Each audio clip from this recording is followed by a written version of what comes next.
আল্লাহ বললেন আফালা ইয়ানজুরুনা ইলাল ইবিলি কাইফা খুলিকাত, উটকে কিভাবে আমি তৈরি করলাম এটা একটু দেখতে পারে না ওরা? আরে উটের দিকে তাকালেই তো ওরা উটের মালিক আমি আল্লাহরে খুঁজে পাবে। উটের কথা আল্লাহ কেন বললেন?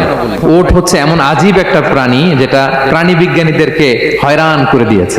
আল্লাহু আকবার, আপনি অবাক হবেন উটের যে ফিচার আল্লাহ তাআলা দিয়েছেন। প্রাপ্তবয়স্ক একটা উট একসাথে 200 লিটার পানি খেয়ে ফেলতে পারে এবং উটের পেটের ভিতরে একটা স্পেশাল ওয়াটার চেম্বার আছে, ওই চেম্বারে রেখে দেয়, যখন লাগবে ওইখান থেকে নিয়ে নিয়ে বেঁচে থাকে।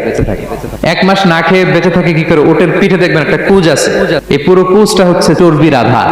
ওটের যখন খাবার থাকে না মরুভূমিতে, মাসের পর মাস যখন চলে, ওই চর্বি থেকে এনার্জি নিয়ে সে মরুভূমিতে চলে, সে না খেয়েও বাঁচতে পারে।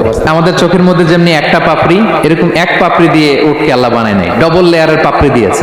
কারণ মরুভূমির মধ্যে চলতে পথে লু হাওয়া থাকবে, মরুভূমির সাইমুম, বালুর ঝড়, এই ঝড় মোকাবেলার জন্য, লু হাওয়া মোকাবেলার জন্য ডবল লেয়ারের চোখের পর্দা। একটা পর্দা ফেলে রাখে আর একটা খুলে সে হাঁটতে থাকে, তার কিছুই হয় না। সুবহানাল্লাহ। আমাদের 98 ডিগ্রি ফারেনহাইটে স্বাভাবিক তাপমাত্রা, তাই না? 99 ডিগ্রি হলে আমাদের জ্বর, 100 ডিগ্রি হলে জ্বর, 101, 2 সর্বোচ্চ আমরা সহ্য করতে পারি। এর বেশি যদি হয় 103 ডিগ্রি হলে বেহুশ হয়ে যায় মানুষ। 4 ডিগ্রি হলে আমাদের দেহের ভেতরে যে কোষগুলো আছে এগুলো মরে যায়। কিন্তু একটা উট মরুভূমির তাপমাত্রায় প্রতিদিন 104 ডিগ্রি 5 ডিগ্রি তাপমাত্রা সহ্য করে খুব স্বাভাবিক উট চলতে পারে, তার কিছুই হয় না। এবং মরুভূমির মধ্যে যে ক্যাকটাস আছে, গুলমলতা, বড় বড় কাঁটা জাতীয় গাছ, যেই কাঁটা পৃথিবীর কোনো প্রাণী খেতে পারবে না, কিন্তু একটা উট অনায়াসে খেয়ে ফেলতে পারে।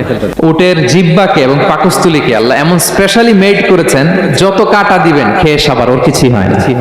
সুবহানাল্লাহ বিহামদিহি।